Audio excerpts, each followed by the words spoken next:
The sound has become synonymous with the image of being alone, or lost.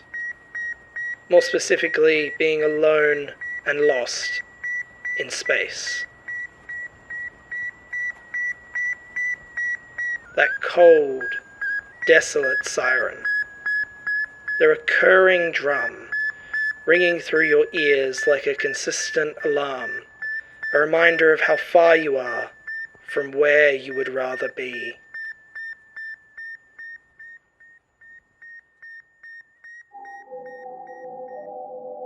The poem Death Shall Have No Dominion by Dylan Thomas first came to my attention thanks to the 2002 Steven Soderbergh film Solaris, starring George Clooney. The film, a remake of the 1972 Andrei Tarkovsky movie of the same name, was one of the first in a ripple of science fiction films, all of which fall under a bizarre and yet therapeutic new subgenre in which the lead character, typically an astronaut of some kind, is incredibly, sad. I'd like to refer to this subgenre as Sad Spaceman Cinema. In Solaris, George Clooney's character, Chris Kelvin, is a psychologist who investigates a space station that is orbiting the strange and manipulative planet Solaris. The members aboard the station are currently being haunted by visitors, people from their past. The film is more of a quiet, lonely, existential study and comment on depression, isolation, and spirituality than it is a science fiction epic. Solaris was by no means a financial success. The movie failed to recoup its $47 million budget despite Soderbergh's involvement and Clooney's star power. Since the Solaris disappointment, the subgenre has been a little hard to come by. Studios are growingly hesitant to fund these types of films, especially when they're solely made for one specific person. Me. In this video today, I want to look at 4 of these movies, my personal favourites in the subgenre: Solaris, Interstellar, First Man, and Ad Astra. And in doing so, I want to answer one simple and recurring question. Why are all these spacemen so damn sad? I just want to preface by saying that I'm just going to be talking about these 4 films, so I'm sorry 2001: A Space Odyssey. I'll get to you another day, my friend.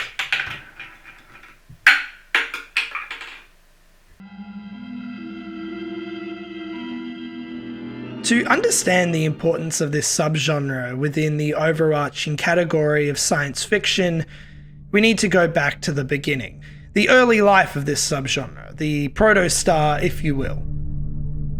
It is hard to precisely determine which piece of fiction was the true origin of this peculiar subgenre of sci-fi, but Stanislav Lem's 1957 series of short, slightly satirical stories revolving around space traveller Ion Tichy, titled The Star Diaries, would almost certainly be one of the originators. Of course, Lem would become more well known thanks to his 1961 novel Solaris, but it is the Star Diaries that set the groundwork for what the author and the subgenre at large would seek to tackle. Soderbergh's adaptation of Solaris is very different to Tarkovsky's version. Soderbergh's Solaris relies heavily on the art of memory, specifically using the Dylan Thomas poem I previously mentioned as a framing narrative device. The film, much like the novel it was based on, seeks to destigmatize mental illness issues such as depression and isolation, while also commenting on spirituality. At the offset, Kelvin comes across as a clinically depressed man, hiding his true feelings and emotions. He is a man who's lost something, or rather someone. Much like this subgenre at large, Soderbergh uses the space setting to pit our lead character in the most alien of situations, the furthest away from comfort, giving him no escape, and thus forcing the character to address his personal issues. Throughout Solaris, Kelvin has recurring flashbacks to his deceased girlfriend Rhea. All his memories of her revolve around the fact that she ultimately ended her own life. He struggles to remember her lively, intellectual, and bright side. Towards the end of the film, Kelvin remarks that I remembered her wrong. Now, about that Dylan Thomas poem. Well, Solaris uses that as a framing device, adhering to the literal story of it. This is evident through the recurring appearance of Rhea, thanks to Solaris's manipulation of Kelvin's memory and spiritual desire and quest to see her again. This adheres to the poem's line, "Though they go mad, they shall be sane." At the film's conclusion, the space station is being pulled into Solaris's core. Kelvin refuses to abort ship and stays on board, literally sinking through the spectacular sea of Solaris, only to rise again in the final scene of the film, which sees two lost lovers, albeit artificial ones, reunite.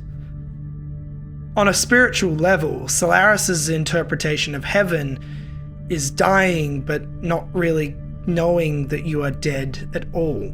It is in this sequence here that we truly see the birth and conception of the sad spaceman subgenre. Not only do we have a guy being sad in space, but he's longing for someone who is now gone. So if we're looking at Solaris as a checklist for sad spaceman tropes, if you will, you'd see that the film addresses issues that affect each one of us. Depression, isolation, spirituality, the very idea of a god or an afterlife are things we think about daily. With Solaris, whether he intended to or not, Soderbergh gave birth to a cinematic star, a bright, glimmery symbol for what the future of this subgenre could really be. It's the hour of man's first flight into cosmic space. Here are the three pioneers who will fly first. 1 minute left. At the end of a star's life cycle, much like a human, it starts to shut down. It doesn't function in the way it once did. When a star dies, it explodes. We call this a supernova. In 2014, Christopher Nolan debuted this subgenre's very own exploding star in the form of Interstellar.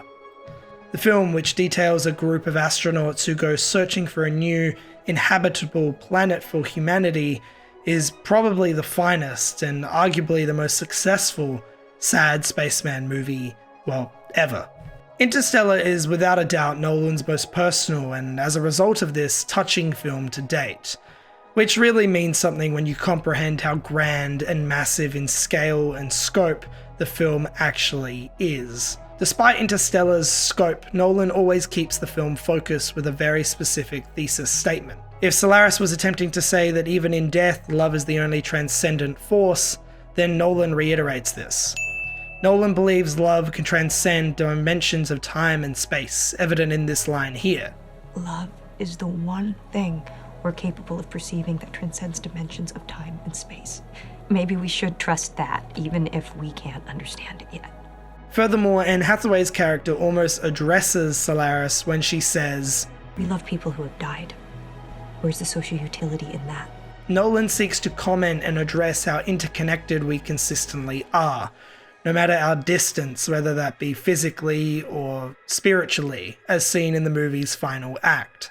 At the center of Interstellar's narrative is Matthew McConaughey's Cooper. The character is the quintessential everyman. He's a farmer with a family. From the very beginning, unlike Clooney's character in Solaris, he's an optimist.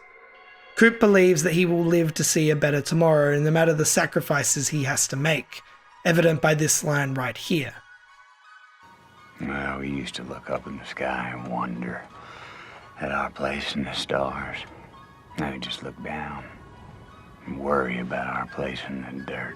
Look, I get it. You're probably sitting there saying, but if he's an optimist, how could this possibly also be a sad spaceman movie? Let me explain. So, Sad Spaceman Cinema 101. In these films, more often or not, the lead character will have to sacrifice something. In Solaris's case, it was the very concept of existence and memory. And in Coop's case, it is his time on Earth and his physical existence. When Coop travels through the cosmos, he disappears from the lives of those on Earth. While the character may not seem like a sad spaceman at the offset, when Coop receives video messages from his children and he watches them age before his very eyes, always distant, he becomes that very sad spaceman that we love so goddamn much. For lack of a better word, he becomes a ghost. In the film's climax, Coop, spacesuit and all, revisits the moment he left his daughter Murph. He's stuck inside a massive tesseract built by a future civilization, peering in through gaps on Murph's bookcase. In a truly powerful moment, an older Murph discovers her father's presence and claims him as my ghost. You were my ghost.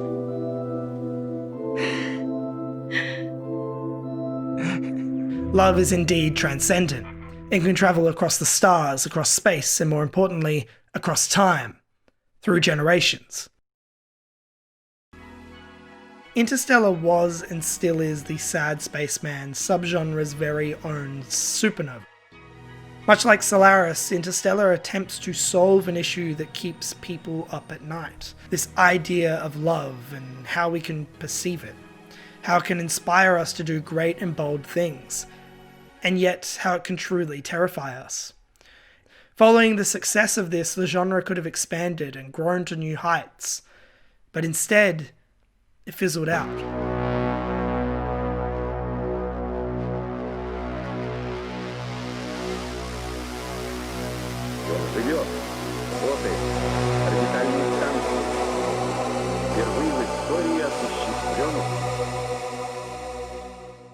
The aftermath of a supernova is truly fascinating.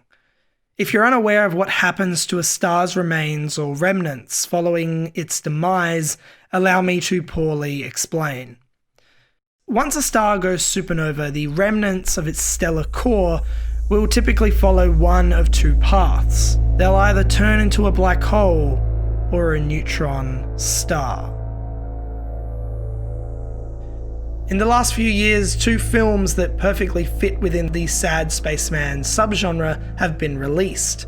These two, of course, being Damien Chazelle's 2018 movie First Man, starring the Goz himself, and James Gray's 2019 film Ad Astra, with the coolest man on the face of the planet in the leading role.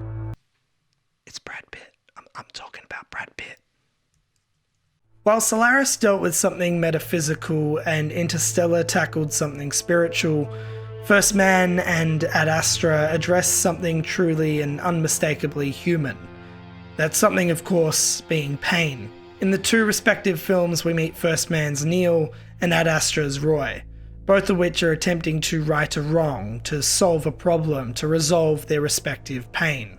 For Neil, he wants to reach the stars to understand and comprehend his daughter's tragic passing. For Roy, he seeks to find closure with his father, an esteemed NASA astronaut who he has always felt in the shadow of, never truly loved as a son. Both films establish their leads as picturesque, caricature-like images of what we imagine the Sad Spaceman to be. They both have flashbacks to their past life, times in which they were happy and human. They both have monologues and voiceovers. They both have turbulent relationships with those around them, specifically their wives. And above all else, they both take to the stars to resolve these underlying issues and answer these unanswered questions. Unlike Solaris and Interstellar, First Man and Ad Astra do not showcase their lead characters as overly emotional or honest men. Neil and Roy keep their emotions and feelings close to their chests. They act as mirrors of one another, both being guided and raised by the old guard, the idea that the man of the house does not shed a tear, nor feel any pain or sadness whatsoever. They portray the idolized version of the American hero, bygone poster men, who are as strong and as noble as can be. These two movies showcase the trials and turbulence this thought process can give cause to. That said, however, First Man and Ad Astra honestly uncover the truth behind that myth. They question this mentality, this status quo, this method of masculinity. Both films have their emotional climax occur in which their respective characters literally let go of the pain they've been holding on to for so very long. In First Man's case, Neil releases his daughter's bracelet, guiding it to the canvas of the moon. And in Ad Astra, Roy is forced to let his father go, releasing him and the burden of that pain into the stratosphere. Chazelle and Gray follow in Soderbergh and Nolan's respective footsteps here, as they take the most human of ideas, pain, and decorate the stars with it.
I suppose Gene Roddenberry was right all along.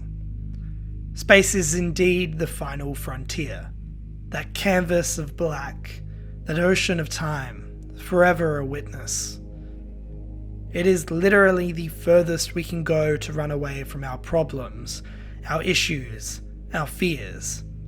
To answer this video's central question, why are these spacemen so sad? I think it's because they're human. We all question our existence. We all feel as if we are not loved or that our love is not worth anything. We all hold regret and anger for the past and our own actions. I think that's actually why people watch these movies. These films are not afraid to question things within themselves and be challenged by these questions. Despite this, at the conclusion of all these films, these sad spacemen rise. They strive forward. The line from Thomas's poem, "And death shall have no dominion," rings true throughout the entire subgenre of films. These characters, whether it be Kelvin from Solaris, Cooper from Interstellar, Neil from First Man, or Roy from Ad Astra, they move beyond the respective pain of their past. They push, in most cases, to the edge of the universe to resolve their problems, their issues, their fears, as if to suggest that no matter how deep our wounds, how tragic our origins, how dark our nights, that these battles that are going on inside all of us are worth fighting for. These questions are indeed worth answering. These characters eventually take off their spacesuits. These movies consistently act as resolutions for their audiences, guidance where we have always looked for such a thing: the stars. While these films introduce their lead characters as sad and miserable, they say goodbye to them invincible. The subgenre of sad spaceman cinema consistently acts as a powerful reminder for all individuals that we must keep fighting. We must keep moving forward, no matter what, per aspera ad astra. And in saying that,